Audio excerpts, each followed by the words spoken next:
My name is retired Corporal Larry Bryan. I was with the Reserve Battalion, Regiment Reserve, out of Cornwall, Ontario, Stormont, Dundas, and Glengarry Highlanders.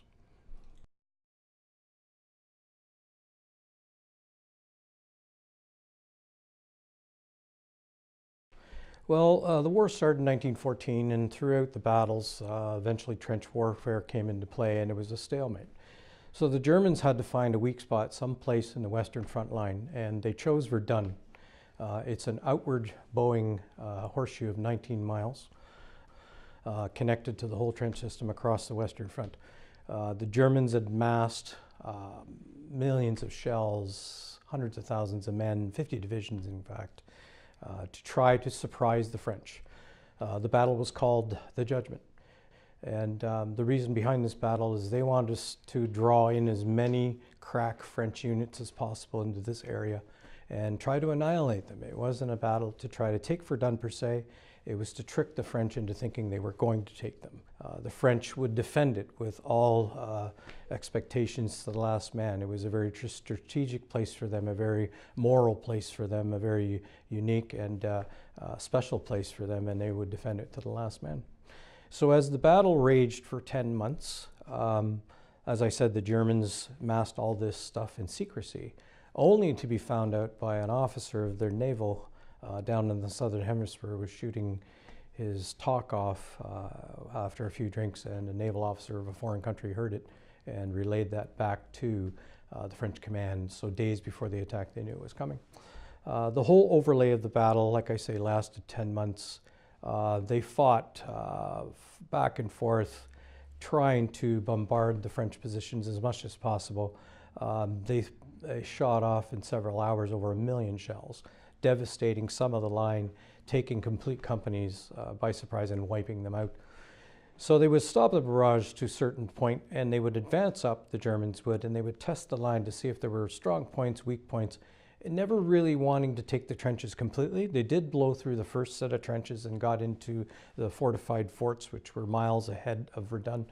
They did take one of the forts because they wanted it strategically for supplying armaments and putting supplies into the ground and protecting it.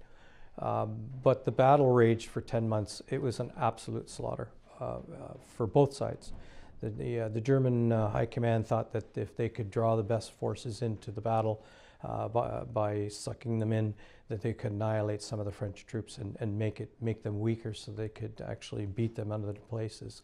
But eventually what had happened is the French employed a brand new commander by the name of General Pétain.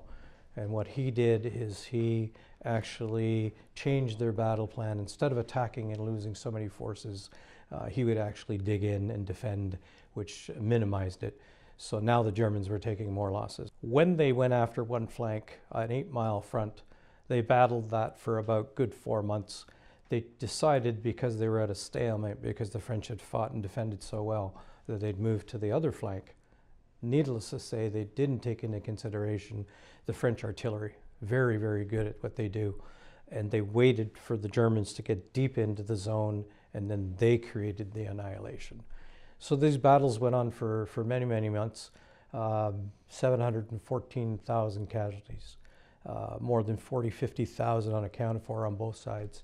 The Germans were starting to take as many casualties as the French were now, so their plan wasn't working. 347,000 casualties plus on both sides, 140 plus killed on the German side, and 164,000 on the French side dead. There were places in the line that it was just complete chaos and utter destruction. There was a man dying every minute. So the Germans, after the destruction and realizing they weren't going to win this, were preparing for the Battle of the Somme. So they started to take men, I should say, away from the battle. The French saw this, and they attacked them with everything they had and pushed them back to almost their original starting point. By December 18th, the battle was over.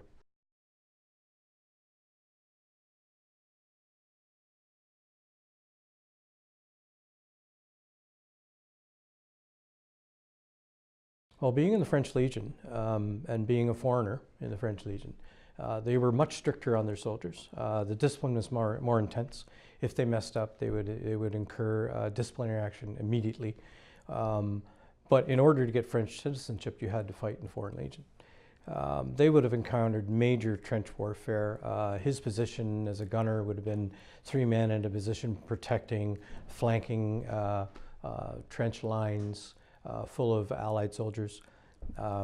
Their mission was to protect and defend, take out as many French lines as possible. The tactics were, if they got a group of men coming, charging them in front of them or to their flank, they would fire in that position first to take as many out as possible. They would have fortified the positions. They would have been responsible for taking care of their equipment, loading their ammunition, so on and so forth. Usually a 3-man crew would be a spotter, a loader, and a gunner, and each man would know each one's position.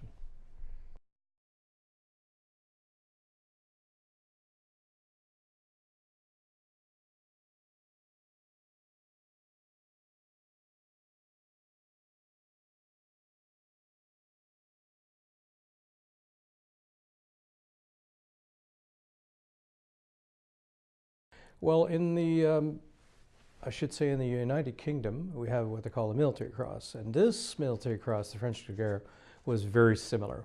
It was usually awarded for valor. Eugene probably was awarded, I know he was awarded, because not only was he relaying the information, he stalled and helped a trench system fight back where he was severely wounded, almost being eliminated and discharged from the French Foreign Legion because of it. But yes, his award would have been very significant. Almost, it's like a Medal of Bravery. And he was awarded for his actions and holding his ground even after being wounded.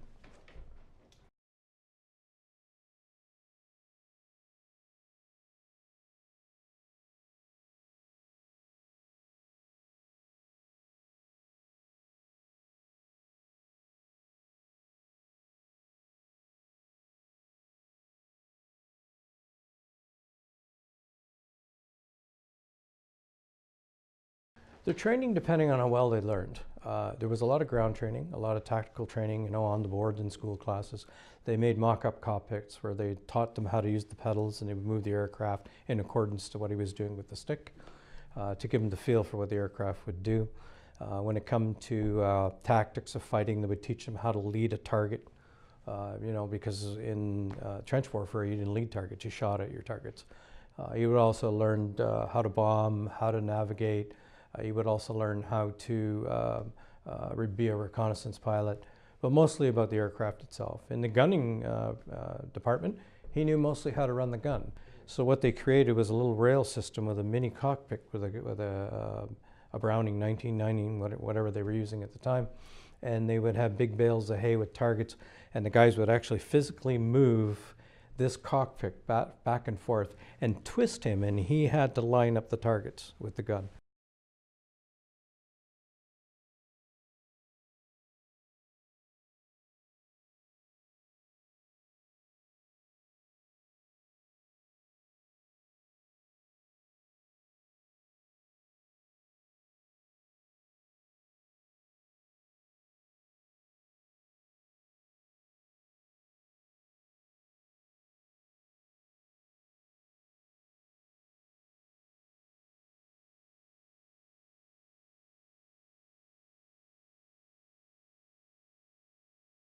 In the beginning, when they gave them, they probably trained in trainers first to learn how to fly.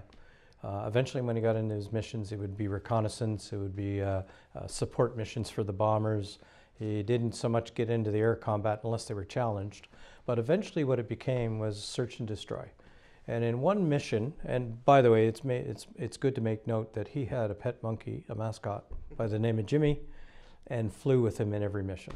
And when Jimmy passed away, Jimmy had a flight suit, goggles, and when Jimmy passed away, they had a military funeral for the mascot. But he would have been responsible for either being high air cover in one of the missions he was, and his responsibility was to watch out for enemy squadrons that were flying above the French squadrons, because it was a search and destroy. So they looked after each other, it was about annihilation. It was about taking their best pilots out so they couldn't train the next pilots. Whoever had the edge was getting the most kills. And Eugene noticed that there was a squadron of German fighters above the French, above in the sun. And he was a little bit too big on his loop and decided that his best course of action was to dive down in the middle of the German squadron and split them up. And when he did this, he fired at them, obviously. They did disperse, and the Spads seen that. The French Spads came up and they annihilated them. Interestingly enough, the lead on that German squadron was the Red Baron.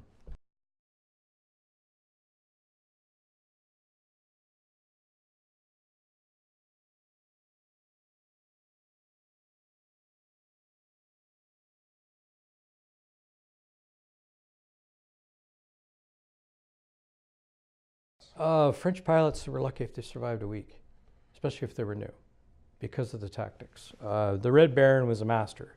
He'd get behind a pilot, and if the pilot dove away, he would rudder his tail. So the airplane wouldn't fly into it, but it would turn, and as it turned, he would fire ahead of the aircraft. And that was a common tactic, but he was a master at it.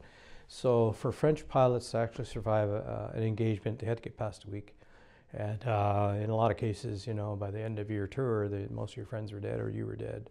The tactics were bombing raids, strafing airfields to try to take out as many enemy aircraft as possible. And they both did it to each other.